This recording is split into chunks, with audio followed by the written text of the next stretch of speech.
Hello दोस्तों, GK उत्कर्ष cycle में आप लोगों को स्वागत है। दोस्तों, बिहार एसआई मेंस का चैप्टर वाइज टेस्ट हम आज 10 होने वाला है। दोस्तों, आप लोग इस वीडियो को पूरा देखिए दोस्तों, क्योंकि दोस्तों इसमें जो भी क्वेश्चन है सिलेक्टेड है और वेरी वेरी इंपॉर्टेंट है। तो आप सभी लोग मेरे वीडियो को लाइक कर दीजिए। तो प्रश्न होगा, शुद्ध पीटक के किस निकायों में अष्टांगी मार्ग का उल्लेख किया गया है? तो इसका सही आंसर हो जाएगा ऑप्शन सी, संयुक्त निकाय में। और यह जो है अष्टांगी मार्ग का उल्लेख किया गया है संयुक्त निकाय में। अगला प्रश्न, यहाँ पर मिलान करना है, आचार्य और यहाँ पर सिद्धांत है, तो बारी बारी से मिला लेते हैं। इसका सही आंसर ऑप्शन बी, उसके बाद मिलान करेंगे। तो पहला है लकुलिस, तो यह पशुपत, इनका जो सिद्धांत था पशुपत था। और नागार्जुन यह शून्यवाद से संबंधित है, शून्यवाद के प्रवर्तक हैं। और सिम है भद्रबाहु, तो दोस्तों यह जैन धर्म में संबंधित है भद्रबाहु। और गोसाल, तो यह आजीवक धर्म के संस्थापक मखनीलाल गोसाल या गोसाल, दोनों सेम ही है। इसका आंसर बी। दोस्तों, वीडियो अच्छा लग रहा है तो लाइक करें। प्रश्न है, बुद्ध ने अपने जीवन की अंतिम वर्षा ऋतु कहाँ बिताई थी? इसका सही आंसर ऑप्शन बी, वैशाली में, जो कि यह बिताई थी। बुद्ध ने अपने अंतिम जीवन वर्षा ऋतु, यहाँ पे याद रखिए दोस्तों, अंतिम वर्षा ऋतु वैशाली में बिताई थी। अगला प्रश्न, निम्नलिखित में से किस में पुनर्जन्म का विश्वास स्वीकृत है? इसका सही आंसर ऑप्शन डी, हिंदू, बौद्ध और जैन, तीनों में। दोस्तों, यहाँ पर पुनर्जन्म तो लिखा हुआ है ना, पुनर्जन्म, हिंदू, बौद्ध और जैन तीनों से संबंधित है। पुनर्जन्म जो है विश्वास स्वीकृत है। अगला प्रश्न, बुद्ध की 80 फुट बड़ी प्रतिमा जो बोध गया में है निर्मित की गई थी? इसका सही आंसर ऑप्शन ए, जापानियों द्वारा निर्मित की गई थी। अगला प्रश्न, यहाँ पर मिलान करना है, तो आइए मिलान करते हैं। तो इसका इस प्रकार दोस्तों बारी बारी से मिलान कर लेते हैं। दोस्तों, तो पहला ऑप्शन ए में है मुस्तौफी, तो यह महालेखागार से संबंधित है। यहाँ पर विभाग है महालेखागार और यहाँ पर प्रमुख है। और बी में है नाजीर बयूतात, तो यह जो है, यह दोस्तों यहाँ पर दोस्तों ये जो मिलान है 6 नंबर क्रम पर होगा और अगले पेज पर है, उसको हम लोग देख लेंगे। आगे मिला लेते हैं, मीरे आतिश, दोस्तों यह जो है तोपखाने का निरीक्षक। डी में है दुर्गा ए डाक, दोस्तों यह जो है डाक निरीक्षक से संबंधित है। और ये जो आप लोग जानते ही होंगे, दुर्गा या डाक निरीक्षक से। और उसके बाद मीरे बर, तो यह जो है दोस्तों उत्सवों का आदि को प्रबंधन से संबंधित है। और इस यह जो यहाँ पर 6 है, अगले पेज पर देख लेते हैं, तो 6 में मिलान सही है उसका। तो यहाँ पर दोस्तों इसका सही आंसर हो जाएगा सा कारखानों आय व्यय से पुनरीक्षण। और यहाँ पर दोस्तों मीरे तोजक, तो दोस्तों यह जो है यहाँ पर एक है, पहला है, उसको भी देख लेते हैं। अगला प्रश्न, यहाँ पर मिलान करना है, तो परगने का प्रशासन के प्रमुख और उनके विभाग कार्य है। यहाँ पर सभी को मिलान कर लेते हैं बारी बारी से। दोस्तों, इस प्रकार इसका सही आंसर हो जाएगा। यहाँ पर पहले देख लेते हैं, इसका आंसर 1 हो जाएगा, उसके बाद बारी बारी से मिलान कर लेते हैं। तो पहला है विभाग शांति व सुरक्षा, यह जो है सिकदार प्रमुख थे इसका। और बी में है परगने का वित्त अधिकारी, यह आमिल से संबंधित है। परगने का खजांची, यह जो है फौजदार से संबंधित है। डी में है परगने का लेख रखने वाला, जो कि कारकुन से संबंधित है, यह जो प्रमुख है। और ई में है पटवारियों का प्रधान अधिकारी, जो कि यह प्रमुख कानून को कहलाता था। इस प्रकार इसका आंसर 1। अगला प्रश्न पर आते हैं, दिल्ली में कौन सा ऐतिहासिक स्मारक भारतीय तथा फारसी वास्तुकला शैली का उदाहरण है? इसका सही आंसर ऑप्शन सी, हुमायूं का मकबरा। अगला प्रश्न, यहाँ पर मिलान करना है, और ये मिलान कर लेते हैं। तो यहाँ पर तारीख है अकबरी, सभी को बारी बारी से मिलान कर लेते हैं। तो दोस्तों तारीख है अकबरी, जो यह जो है आरिफ कंधारी, इसका जो लेखक है आरिफ कंधारी से संबंधित है। और बी में है तारीख है अल्फी, तो दोस्तों यह जो है मुल्ला दाऊद से संबंधित है। और सी में है खौब उल तवारीख। दोस्तों यह जो है बदायूनी से संबंधित है, इसका जो लेखक है बदायूनी है। और उसके बाद डी में आलमगीरनामा, आलमगीरनामा दोस्तों यह काजिम सिराजी से संबंधित है, काजिम सिराजी से संबंधित है। और ये है नुक्स ए दिलखुशा, नुक्स ए दिलखुशा भीमसेन से संबंधित है। इस प्रकार दोस्तों इसका आंसर यहाँ पर कोट की सहायता से। तो दोस्तों इसका सही आंसर हो जाएगा ऑप्शन डी 3, 1, 1, 5 और 2। अगला प्रश्न है औरंगजेब के काल में हिंदू मंदिर और पाठशालाओं को तोड़ने का कार्य किसे सौंप दिया गया था? इसका सही आंसर ऑप्शन बी मुहतसिब को सौंप दिया गया था, जो कि हिंदू मंदिर और पाठशालाओं को तोड़ने का कार्य करता था। अगला प्रश्न, एशियाटिक सोसाइटी ऑफ बंगाल के विषय में दिए गए कथनों पर विचार करना है।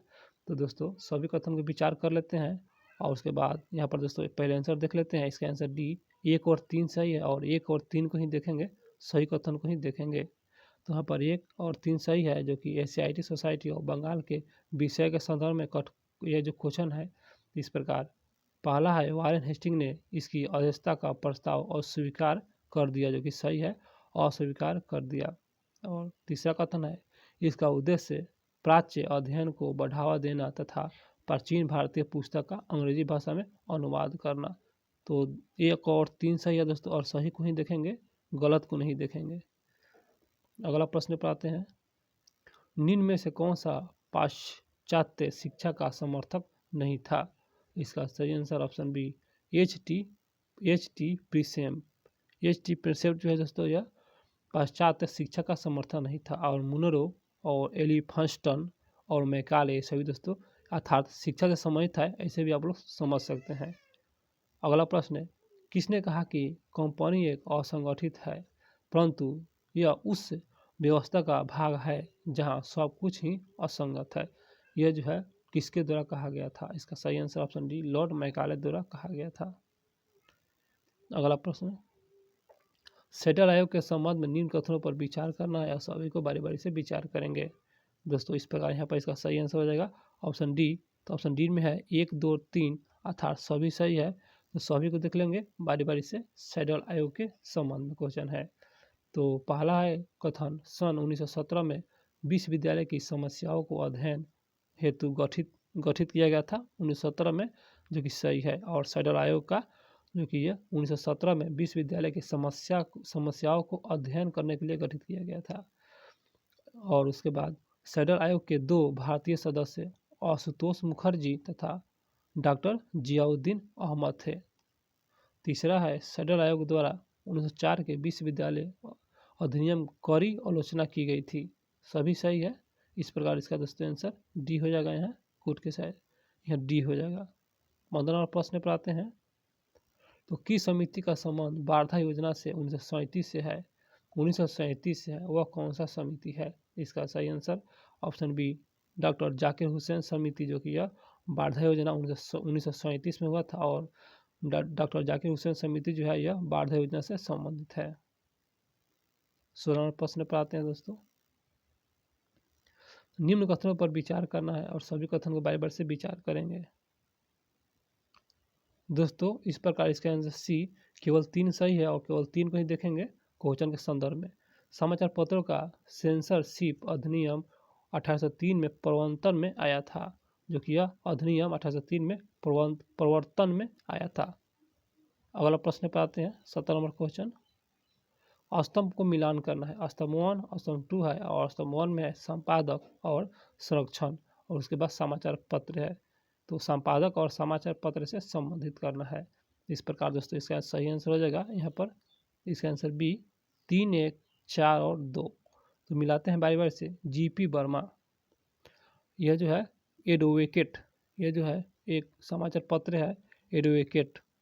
और उसके बाद जी सुब्रमण्यम अय्यर, दोस्तों यह जो है स्वदेश मित्र है इनका समाचार पत्र। गोपाल कृष्ण गोखले, तो यह सुधारक है इनका समाचार पत्र। और दादा भाई नौरोजी, तो दोस्तों दादा भाई नौरोजी के बारे में आप लोग अच्छी तरह परिचित है। इस जो 20 समय था वॉइस ऑफ इंडिया। इस प्रकार इसका आंसर बी। अगला प्रश्न, कर न अदायगी अभियान किसके द्वारा चलाया गया था? तो इसका सही आंसर ऑप्शन सी, महात्मा गांधी द्वारा चलाया गया था कर न अदायगी। शिक्षा को समर्थित सूची से कब शामिल किया गया था? शिक्षा को समर्थित सूची में, इसका सही आंसर ऑप्शन सी, 42वां संविधान संशोधन 1976 को शिक्षा को समर्थित सूची में शामिल किया गया था। निम्न कथन में कौन सा सुमिलित है और सुमिलित कथन को ही चुनना है? इसका आंसर दोस्तों C, Ram Manohar Lohia the guilt man of India's. अगला प्रश्न, उष्णकटिबंधीय सदाबहार वनस्पति के लिए आवश्यक वर्षा बताना है। कितना सेंटीमीटर से कितना वर्षा होता है? इसका आंसर सी, 21 नंबर दोस्तों, 1500 सेंटीमीटर से अधिक वर्षा होता है। उष्णकटिबंधीय सदाबहार वन वनस्पति में आवश्यक जो वर्षा होता है 150 सेंटीमीटर से अधिक, मिस्टेक हो गया था, 150 सेंटीमीटर से अधिक। अगला प्रश्न, निम्नलिखित में से किस वनस्पति को आर्द्र सदापर्णी वनस्पति भी कहा जाता है? तो वो कौन सा वनस्पति है? इसका सही आंसर ऑप्शन सी, सदाबहार वनस्पति। याद रखिएगा दोस्तों, सदाबहार वनस्पति जो है आर्द्र सदापर्णी वनस्पति भी कहते हैं। अगला प्रश्न, निम्नलिखित में से कौन सा वृक्ष उष्णकटिबंधीय सदाबहार वन के अंतर्गत सम्मिलित है? तो इसका सही आंसर ऑप्शन डी, सभी सम्मिलित है। यहाँ पर रबर, बांस और सिनकोना ये सभी दोस्तों उष्णकटिबंधीय सदाबहार वन के अंतर्गत सम्मिलित है। अगला प्रश्न है, उष्णकटिबंधीय सदाबहार वन वनस्पति का घर कहलाता है? तो घर कहलाता है, इसका सही आंसर हो जाएगा 24 नंबर क्वेश्चन, इसका आंसर सी, अंडमान निकोबार को कहा जाता है उष्णकटिबंधीय सदाबहार वनस्पति का घर कहा जाता है। अगला प्रश्न है, गुलजार, चंपा, रोजवुड आदि निम्नलिखित में से किस वनस्पति के प्रदेश के अंतर्गत पाए जाते हैं? इसका सही आंसर हो जाएगा ऑप्शन बी, अर्ध सदाबहार वनस्पति के अंतर्गत पाए जाते हैं। अगला प्रश्न, पर्णपाती वनस्पति के संदर्भ में कौन सा कथन सत्य है और सत्य कथन को ही चुनना है? इसका आंसर डी, सभी सही है। बारी बारी से देख लेते हैं। ये वन पश्चिमी घाट के पूर्वी ढाल बिहार, मध्य प्रदेश, उत्तर प्रदेश आदि क्षेत्रों में पाया जाता है। भारत की मानसून जलवायु की प्रभाव इन वनस्पतियों पर अधिक पड़ता है। इन वनों से प्राप्त होने वाले वृक्ष का वाणिज्यिक महत्व अधिक होता है। ये सभी दोस्तों पर्णपाती वनस्पति के उदाहरण है, आप लोग इसे याद रखिएगा। अगला प्रश्न, भारत में किस प्रकार का वन सर्वाधिक वृहद क्षेत्रों में पाई जाती है? इसका सही आंसर ऑप्शन सी, उष्णकटिबंधीय आर्द्र पर्णपाती वन, जो कि भारत में सबसे ज़्यादा वृहद क्षेत्र में देखने को मिलते हैं।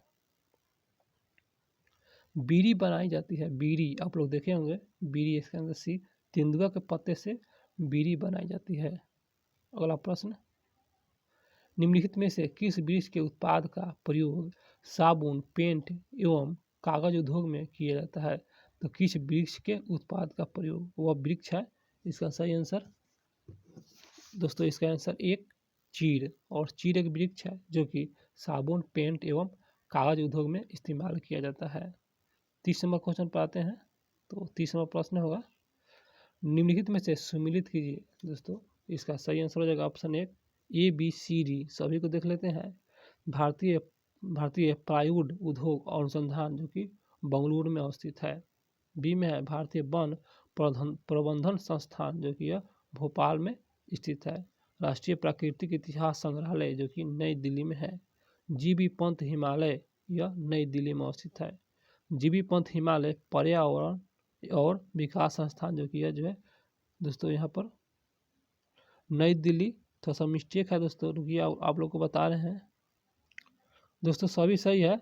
और यहाँ पर 4 नंबर है जीबी पंत हिमालय पर्यावरण विकास संस्थान नई दिल्ली, यहाँ पर इसका आंसर डी हो जाएगा, नई दिल्ली। सभी सही है, ए बी सी डी, आप लोग इसे सामने सामने मिला लीजिए, सभी सही है। अगला प्रश्न आते हैं दोस्तों, 31 नंबर क्वेश्चन, सामाजिक वानिकी का सुझाव राष्ट्रीय कृषि आयोग द्वारा कब दिया गया था? तो इसका सही आंसर ऑप्शन सी, 1978 में दिया गया था। सामाजिक वानिकी सुझाव राष्ट्रीय आयोग द्वारा दिया गया था। अगला प्रश्न है बायोस्फीयर रिजर्व शब्द का सर्वप्रथम किसने प्रयोग किया? इसका सही आंसर हो जाएगा option 1 Edward Suram. Edward Suram द्वारा सर्वप्रथम बायोस्फीयर रिजर्व का प्रयोग किया गया था। अगला प्रश्न है भारत का पहला जैव मंडल आरक्षित क्षेत्र जो यूनेस्को में सूची में शामिल हुआ है वह कौन है? इसका सही आंसर ऑप्शन 1 नीलगिरी आरक्षित क्षेत्र। अगला प्रश्न भारत के कितने जैव मंडल आरक्षित क्षेत्र यूनेस्को के विरासत सूची में शामिल किया गया है? इसका सही आंसर ऑप्शन सी टोटल 12 सूची है और यह जो है जैव मंडल आरक्षित क्षेत्र है जो कि यूनेस्को के विरासत सूची में शामिल किया है टोटल 12। अगला प्रश्न इंदिरा गांधी वन अकादमी संस्थान कहाँ अवस्थित है? इसका सही आंसर ऑप्शन बी देहरादून में अवस्थित है। अगला प्रश्न भारत सरकार के उपभोक्ता संरक्षण अधिनियम कब पारित किया गया था? इसका सही आंसर ऑप्शन सी 1986 में उपभोक्ता संरक्षण अधिनियम पारित किया गया था 1986। अगला प्रश्न है 37 नंबर क्वेश्चन निम्नलिखित में से कौन सा गांधी जी के सिद्धांत पर आधारित है? तो इसका सही आंसर ऑप्शन बी लोक अदालत जो कि यह गांधी जी के सिद्धांत पर आधारित है। अगला प्रश्न है भारत के सर्वोच्च न्यायालय ने किस वर्ष न्यायाधीशों का नियुक्ति के लिए कॉलेजियम व्यवस्था को अपनाया गया था? तो इसका सही आंसर ऑप्शन 1 1993 में कॉलेजियम व्यवस्था अपनाया गया था। बहुत फेमस क्वेश्चन है दोस्तों, कॉलेजियम व्यवस्था वाला याद रखिएगा। अगला प्रश्न है संविधान के किस अनुच्छेद के अंतर्गत न्यायालय द्वारा संसद की कार्यवाहियों की जांच करना प्रतिबंधित किया गया? इसका सही आंसर ऑप्शन बी अनुच्छेद 122 के तहत संसद की कार्यवाहियों की जांच करना प्रतिबंध किया गया था अनुच्छेद 122 के तहत। अगला प्रश्न आते हैं 40 नंबर क्वेश्चन राज्यपालों के संदर्भ में कौन सा कथन सत्य है और सॉरी दोस्तों राज्यपाल के संदर्भ में कौन सा कथन सत्य नहीं है अर्थात गलत है और गलत को ही चुनना है?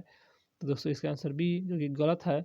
यह जो है यहाँ पर लिखा हुआ है गलत मृत्युदंड को क्षमा कर सकता है नहीं गलत है राष्ट्रपति ही कर सकते हैं, इसलिए दोस्तों ये जो बी है गलत है। सही को देख लेते हैं बारी बारी से। वह राज्य की विधायिका का अंग होता है जो कि सही है राज्यपाल होता है। वह राज्य के उच्च न्यायालय के न्यायाधीशों की नियुक्ति नहीं करता है, तो ये भी सही है, सी भी सही है। और उसके बाद डीम है उसके पास आपातकालीन शक्तियाँ नहीं है जो कि नहीं है, ये भी सही है। तो अगला प्रश्न है दोस्तों यहाँ पर मिलान करना है, महत्वपूर्ण अधिकारी है वहाँ पर वेतन है। बहुत अच्छा सवाल है। तो इसका आंसर दोस्तों 1, 2, 3 और 4 सभी को देख लेते हैं। राज्यपाल जो कि है जो है इनका वेतन है 3,50,000 और बी में है सर्वोच्च न्यायालय का मुख्य न्यायाधीश यह 2,80,000। सी में है मुख्य निर्वाचन आयुक्त अनुदान यह जो है 2,50,000 और डी में लोकसभा अध्यक्ष यह टोटल दोस्तों 4 लाख।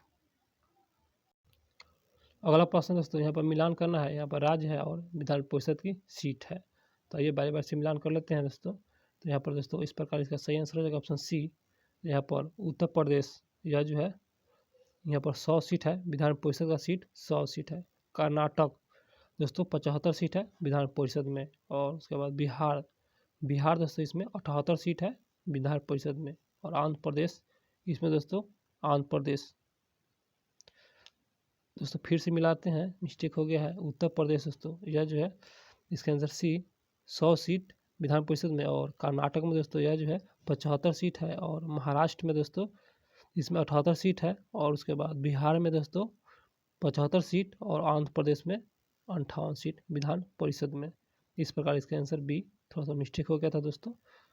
अगला प्रश्न पे आते हैं 45 नंबर क्वेश्चन निम्नलिखित में से किस राज्य में द्विसदात्मक विधायिका नहीं है? इसका सही answer option B Madhya Pradesh में नहीं है और उत्तर प्रदेश में बिहार में और कर्नाटक में सभी जगह द्विसदात्मक विधायिका वाला दोस्तों राज्य है। अगला प्रश्न है गांधी एन इलस्ट्रेटेड बायोग्राफी पुस्तक लेखक कौन है? इसका सही आंसर ऑप्शन है प्रमोद कपूर। अगला प्रश्न जनता पार्टी के द्वारा भारत रत्न 1977 में बंद कर दिया गया था जो कि सही है, किंतु जब दोबारा शुरू हुआ था तब सर्वप्रथम किसे दिया गया? दोस्तों इसका सही आंसर हो जाएगा ऑप्शन डी मदर टेरेसा को दिया गया था। जो दोबारा जब शुरू हुआ था तो मदर टेरेसा को दिया गया था। अगला प्रश्न है, शेर कश्मीर के नाम से किसे जाना जाता है? इसका सही answer option B, Sheikh Abdullah को जाना जाता है शेर कश्मीर के नाम से। अगला प्रश्न पर आते हैं, पटना में स्थित पादरी की हवेली का निर्माण किसने द्वारा किया? पटना में स्थित पादरी हवेली के निर्माण किसके द्वारा किया गया? इसका सही answer option C, father Capuchin. Father Capuchin द्वारा किया गया था पादरी हवेली का निर्माण। अगला प्रश्न, विश्व पर्वत दिवस कब मनाया जाता है? इसका सही आंसर ऑप्शन डी, 11 दिसंबर को मनाया जाता है। अगला प्रश्न, एशिया एशिया और प्रशांत क्षेत्र का आर्थिक सामाजिक आयोग का मुख्यालय, इसका सही आंसर ऑप्शन डी, बैंकॉक में अवस्थित है। अगला प्रश्न पाते हैं, गरीब के वास्तुकार के रूप में किसे जाना जाता है? इसका सही answer option B, Laurie Baker को जाना जाता है। गरीबों का वास्तुकार लॉरी बेकर को जाना जाता है। अगला प्रश्न, सर्वप्रथम किस देश में जीएसटी लागू किया गया था? सर्वप्रथम डी, फ्रांस में लागू किया गया था। अगला प्रश्न, बिहार के किस जिले में तिलहर कुंड जलप्रपात है? इसका सही आंसर ऑप्शन दोस्तों यहाँ पर डी, कैमूर में स्थित है। तिलहर कुंड कैमूर में स्थित है। मालदीव की मुद्रा, इसका सही आंसर हो जाएगा ऑप्शन सी, रुपया। यहाँ पर रुपया है, रुपया नहीं कीजिएगा, रुपया है। अगला प्रश्न, एक कोशिकीय जीवों में परिवहन किस विधि से संपन्न होता है? इसका सही आंसर ऑप्शन ए, विसरण के माध्यम से होता है। एक कोशिकीय जीवों में विसरण के माध्यम से होता है। अगला प्रश्न है, पौधे में पानी की आपूर्ति किस प्रक्रिया द्वारा होता है? इसका सही आंसर ऑप्शन ए, परागण के माध्यम से होता है। अगला प्रश्न 58 प्रश्न पाते हैं, रंध्रों के खुलने एवं बंद होने के किस आयन की महत्वपूर्ण भूमिका होती है? इसका सही आंसर ऑप्शन बी, पोटेशियम का भूमिका महत्वपूर्ण होता है। अगला प्रश्न, निम्नलिखित पर विचार करें। तो दोस्तों आइए विचार करते हैं। दोस्तों इसका आंसर डी, दोनों कथन गलत है, इसलिए हम लोग नहीं देखेंगे। अगला प्रश्न पाएंगे, महाधमनी कहाँ से निकलती है? इसका सही आंसर ऑप्शन बी, बाह्य निलय से महाधमनी निकलती है। जराविक सेवन क्या है? तो बहुत अच्छा सवाल है। जराविक सेवन यह जो है कृत्रिम हृदय है। यहाँ पर यह एक कृत्रिम हृदय है, आप लोग याद रखिएगा। जराविक सेवन कृत्रिम हृदय है। मानव शरीर में रक्त परिवहन को एक चक्र पूरा होने पर रक्त हृदय से होकर कितना बार गुजरती है? इसका सही आंसर ऑप्शन बी, 2 बार गुजरती है। अगला प्रश्न पाते हैं, शरीर से हृदय की ओर रक्त ले जाने वाली रक्त वाहिनी को क्या कहते हैं? इसका सही आंसर ऑप्शन बी, शिरा के नाम से जाना जाता है।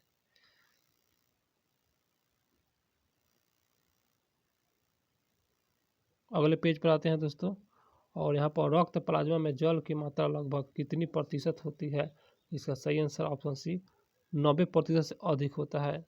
अगला प्रश्न, रक्त को थक्का बनाने में किस प्रोटीन का महत्व भूमिका होती है?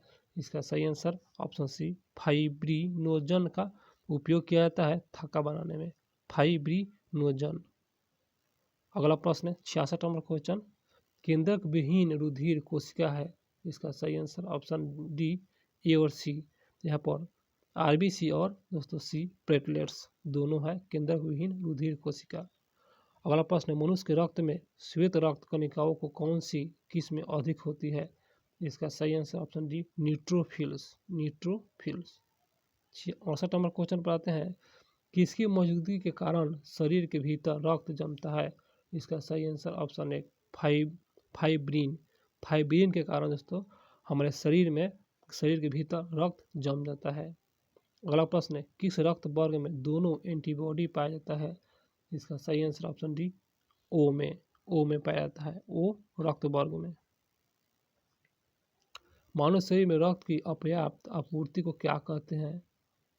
इसका सही आंसर ऑप्शन बी, इस्कीमिया के नाम से जाना जाता है। और मानव शरीर में रक्त जो अपर्याप्त आपूर्ति हो जाता है तो इसे इस्कीमिया के नाम से जाना जाता है। अगला प्रश्न है, 1 डिग्री सेल्सियस ताप बढ़ाने से ध्वनि का वेग कितना बढ़ता है? इसका सही आंसर ऑप्शन बी, 0.61। तो इसका आंसर बी। अगला प्रश्न पर आते हैं। अगला प्रश्न, जब ध्वनि तरंग संचरण होता है तो संचरण होता है?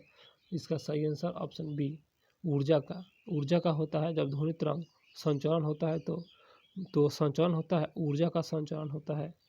दो क्रमागत संपीड़न अथवा दो क्रमागत विरलनों के बीच दूरी होती है। इसका सही आंसर ऑप्शन एक तरंग का तरंग दैर्ध्य, एक तरंग का तरंग दैर्ध्य। अगला प्रश्न पे आते हैं, अनुदैर्ध्य तरंग कहाँ उत्पन्न हो सकता है? इसका सही आंसर ऑप्शन ठोस, द्रव, गैस। दोस्तों तीनों में हो सकता है। अनुदैर्ध्य तरंग जो है उत्पन्न हो सकता है ठोस में भी, द्रव में और गैस में, तीनों में।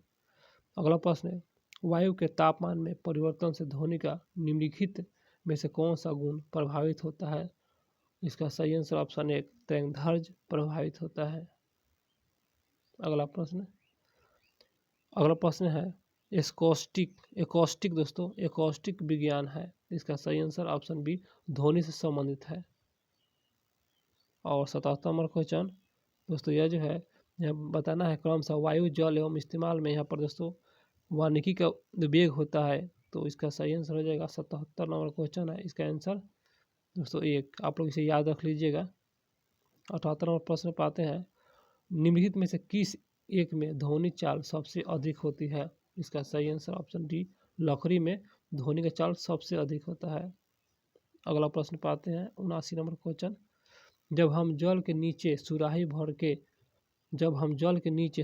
भरने के लिए रखते हैं तो जैसे जैसे सुराही भरती जाती है वैसे वैसे हमें विशेष प्रकार के ध्वनियाँ सुनाई देती है। इसका यही कारण है, इसका आंसर सी अनुनाद के कारण।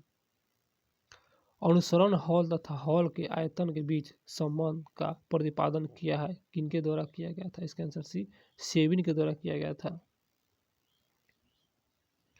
अगला प्रश्न, निम्नलिखित में से कौन सा समांग मिश्रण है? इसका सही आंसर ऑप्शन सी विलयन।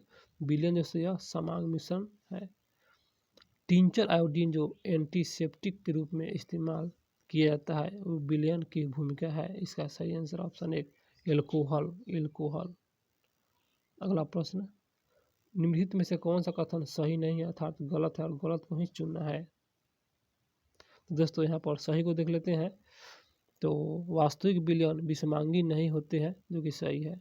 वास्तविक विलयन प्रकाश का प्रकीर्णन नहीं करता है, जो कि ये भी सही है। और दोस्तों यहाँ पर वास्तविक विलयन के कण को सूक्ष्मदर्शी से नहीं देखा जा सकता, ये भी सही है। और गलत है दोस्तों डी को नहीं देखेंगे, गलत को नहीं देखेंगे। अगला प्रश्न, निम्नलिखित में से किस विलय के प्राकृतिक अस्थायी है? अस्थायी, इसका सही आंसर ऑप्शन सी अति संतृप्त विलयन का जो है यह प्राकृतिक अस्थायी है। अगला प्रश्न है 85 नंबर क्वेश्चन, निम्नलिखित में से कौन सा विकल्प सही नहीं है अर्थात गलत है और गलत को ही देखेंगे? तो दोस्तों यहाँ पर इसका आंसर डी जो कि गलत है। सही को देख लेते हैं। द्रव में ठोस की विलयता प्रायः ताप बढ़ने पर बढ़ती है और ताप घटने पर घटती है, सही है। द्रव में ठोस की विलयता दाब बढ़ने में परिवर्तन से अप्रभावित रहती है, दूसरा भी सही है।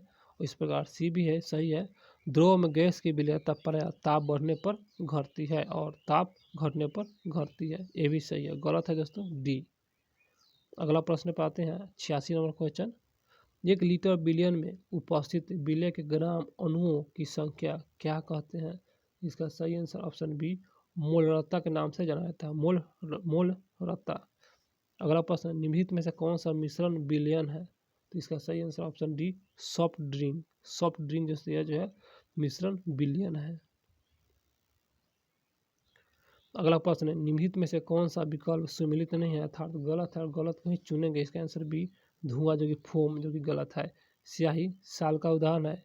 दूध एक पायस का उदाहरण है। मणि के पत्थर जो कि यह ठोस साल का उदाहरण है। अगला प्रश्न है, मक्खन और पनीर किसका उदाहरण है? इसका सही आंसर ऑप्शन सी जेल का उदाहरण है। निम्नलिखित में से किस में परिक्षेपित प्रवस्था ठोस और प्रक्षेपण माध्यम गैस है? इसका सही आंसर यहाँ पर दोस्तों धुआं, और इसका आंसर दोस्तों धुआं हो जाएगा सी धुआं।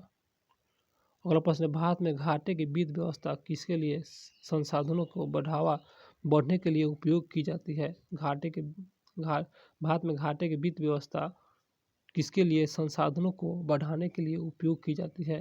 तो आइए देखते हैं कि इनको बढ़ाने के लिए उपयोग की जाती है। इसका आंसर बी सार्वजनिक ऋण चुकाने के लिए दोस्तों यह बढ़ाने के लिए उपयोग किया जाता है घाटे की वित्त व्यवस्था का ये जो संसाधन है।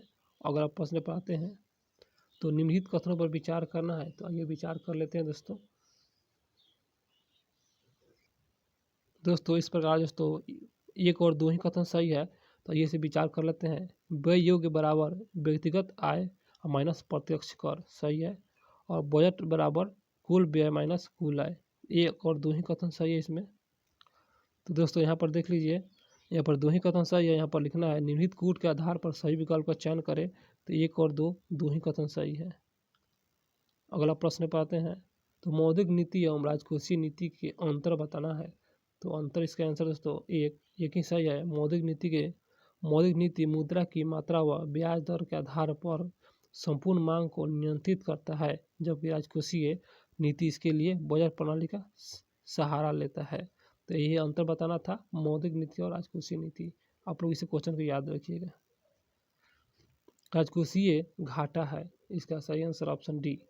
बजटीय घाटे का योग और सरकार का बाजार ऋण तथा दायित्व राजकोषीय घाटा है।